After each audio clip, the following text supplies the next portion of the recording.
Já parou para pensar que hoje você está vivendo coisas que ontem você não acreditava ser possível? Quem disse que seria fácil? Jesus nunca disse que seria fácil, mas Ele deu uma promessa para nós: pode ser leve, porque eu vou trocar de fardo com você.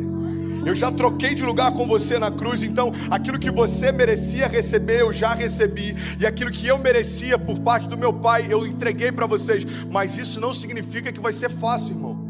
Se a gente perder tudo, mas não perder a fé, a gente não perdeu nada. Porque a fé é a chave que move o sobrenatural. A fé é aquilo que faz com que alguém que não tem nada aos olhos dos homens viva como alguém que já recebeu tudo aos olhos de Deus. Eu não me movo mais por aquilo que eu vejo, mas eu me movo por aquilo que eu creio. Se você se agarrar à fé que Deus depositou em você, nada vai ser impossível para você. Quem sabe não seja a hora de você crer no Deus que te respondeu hoje, quando ontem era impossível, e acreditar que amanhã Ele será presente na sua história e vai responder a sua oração. Uma palavra libera um destino. Uma palavra ressuscita mortos. As nossas decisões, elas têm impactos a curto, médio e longo prazo. Porque existem reflexos do que fazemos, repito, no curto, no médio e no longo prazo. Coisas simples, sabe? Coisas que às vezes parecem ser até simples demais, mas que são importantes e que definem a nossa trajetória. A razão número 1 pela qual as pessoas não conseguem o que querem é não saberem o que querem. Se você parar para pensar na nossa vida, nós só valorizamos quando aquilo que estava nas nossas mãos vai embora. E nas nossas mãos não tinha valor, mas quando vai embora a gente percebe o valor que tinha, mas que nunca falamos quando nas nossas mãos estavam. Nós não olhamos com um olhar sensível para aquilo que temos, para o que somos. Nós precisamos de dor, nós precisamos de perda, para verbalizar coisas que os nossos sentimentos ocultam, às vezes até mesmo de nós.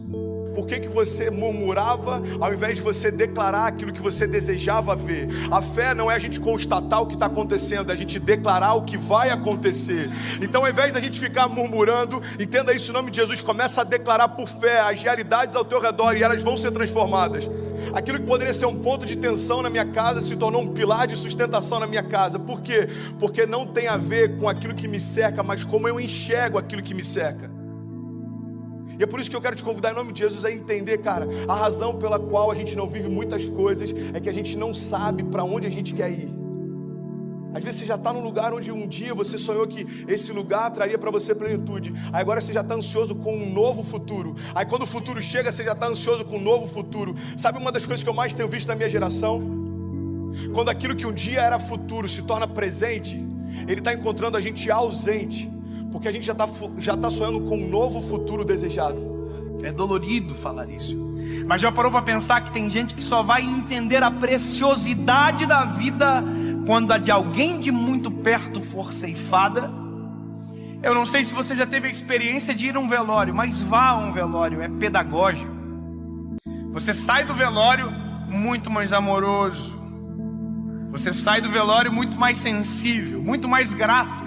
Você agradece o ar que respira quando descobre que a pessoa que está no caixão faltou o ar para viver. Você valoriza o coração que bate no peito. Você valoriza a esposa que você tem. E às vezes só se valoriza quando perde. Você verbaliza, às vezes, palavras fora de hora. Vá a um velório onde alguém que perdeu o pai e que nunca disse que o amava, para você ver a dor que é. Ele abraça o caixão, ele grita: eu te amo! Mas essa palavra não surte mais nenhum efeito, porque quem precisava ouvir não ouve mais. Porque tem coisas que só valem enquanto há tempo, fora de tempo não vale mais. O seu posicionamento define os seus limites. Sabe, isso está ligado à tua fé, isso está ligado à tua família, isso está ligado ao teu chamado. O teu posicionamento define os seus limites. Tem milagres que você está esperando que aconteçam, mas você não deu os primeiros passos de fé para que eles se realizem.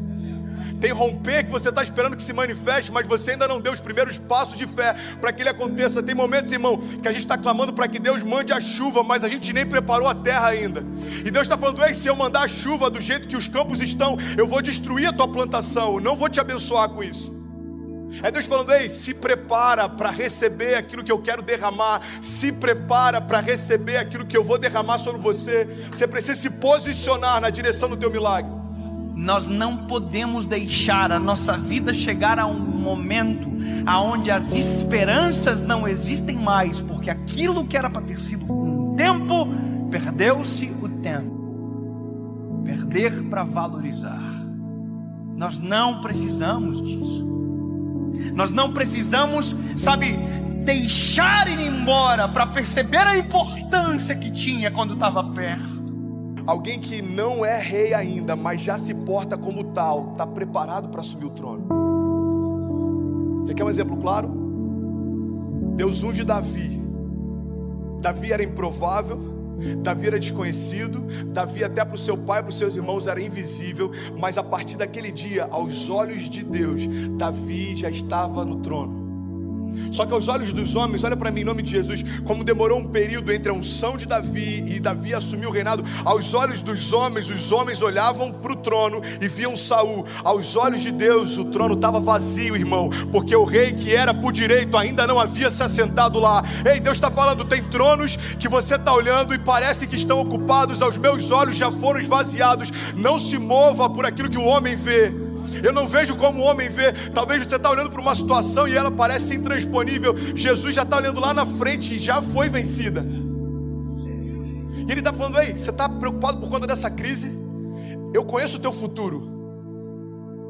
Eu sou aquele que, eu não tenho, entendi isso, irmão. Jesus, ele não está na eternidade, a eternidade está em Jesus. Então ele conhece a eternidade passada, a eternidade futura. É por isso que algumas crises para os céus não fazem sentido, porque às vezes uma crise financeira abate a gente, mas Jesus já sabe o que está te esperando na estação seguinte.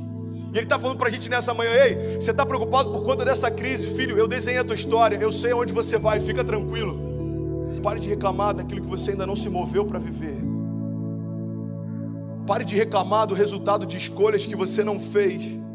Para você viver a vida que você deseja, você precisa abrir mão da vida que você leva.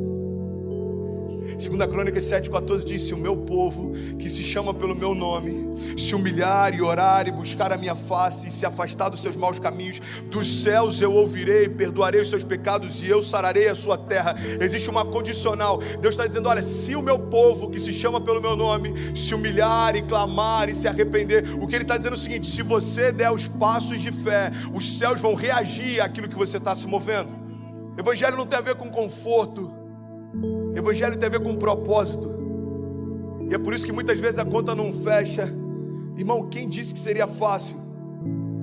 Eu quero te encorajar a você se posicionar na direção do seu destino, na direção do destino que Deus prometeu para você. Nada menos do que isso vai ser aceitável. Salmo 126, versículo 5 diz: aqueles que semeiam com lágrimas, com cantos de alegria colherão. Aquele que sai chorando enquanto semeia, voltará com cantos de alegria, trazendo seus feixes. Mas eu não posso fazer por você aquilo que só você pode fazer.